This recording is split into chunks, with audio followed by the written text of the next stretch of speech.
Vedika reports ஊடாக இணைந்திருக்கிறோம். என்றும் மிக முக்கியமான காணொலியோடு வந்திருக்கிறோம். எங்களுடைய சேனலுக்கு புதிதாக வரும் உறவுகள் முதலில் சப்ஸ்கிரைப் செய்து கொள்ளுங்கள். நாங்கள் பதிவிடுகின்ற மிக மிக முக்கியமான காணொலிகள் உங்களை உடனுக்குடன் வந்து சேரும். மத்திய கிழக்கு நாட்டில் இடம்பெற்று வரும் முக்கிய யுத்தமான இஸ்ரேல் கமாஸுக்கு இடையிலான போர் நாளுக்கு நாள் தீவிரமடைந்து வருகிறது. ஒரு சிறிய கமாஸ் படையை பலம் பொருந்திய இஸ்ரேல் இதுவரை அந்த படையை வெல்ல முடியாமல் திணறி வருகிறது. ஆனாலும் சரணடையுமாறு இஸ்ரேல் கூறி வருகின்ற போதும் தாங்கள் ஒருபோதும் ஆயுதங்களை கீழே வைக்க மாட்டோம், தாங்கள் செத்தாலும் சண்டையிட்டுத்தான் சாவோம், மண்டியிட்டு சாக மாட்டோம் என்று கமாஸ் படையினர் தற்போது அறிவிப்பொன்றை வெளியிட்டிருக்கிறார்கள். அதாவது சுதந்திர பாலஸ்தீனம் அமையும் வரை தாங்கள் எடுத்த ஆயுதத்தை ஒருபோதும் கைவிட மாட்டோம் என்று கமாஸ் படையினர் தெரிவித்திருக்கிறார்கள்.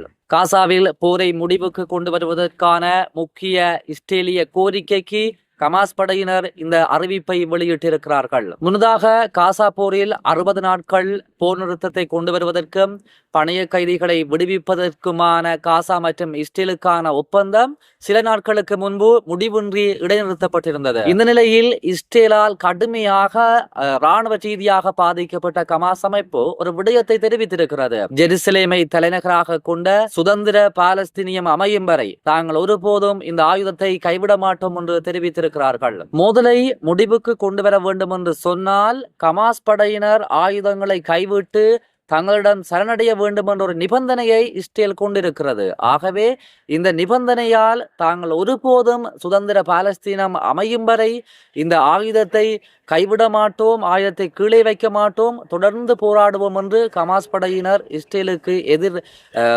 எச்சரிக்கையை விடுத்திருக்கிறார்கள். சுதந்திர பாலஸ்தீனம் அமைய வேண்டும் என்று சொல்லி பிரான்ஸ் மற்றும் கனடா, ஜெர்மன் போன்ற நாடுகள் தற்பொழுது குரல் கொடுத்திருக்கிறார்கள்.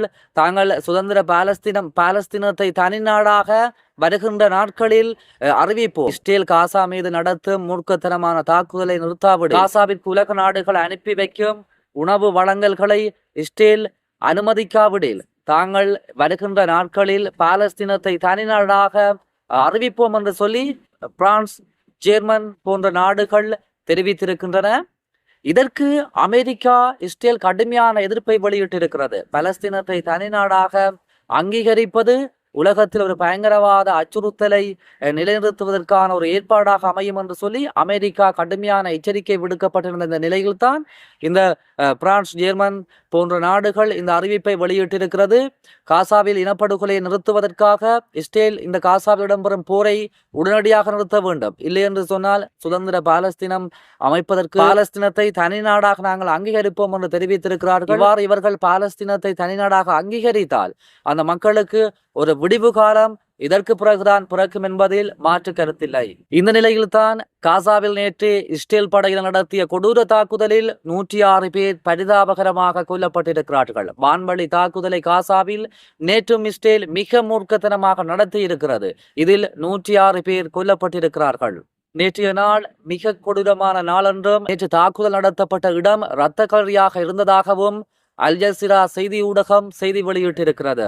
பாலஸ்தீனிய ரெட் கிரசன்ட் சொசைட்டி காசாவின் தென்மேற்கு தண்ணீருக்காக காத்திருந்த மக்கள் மீது இஸ்ரேலிய படைகள் துப்பாக்கிச் சூடு நடத்தியதில் 12 பேர் கொல்லப்பட்டதாகவும் 90 பேர் காயமடைந்ததாகவும் கூறுகிறது.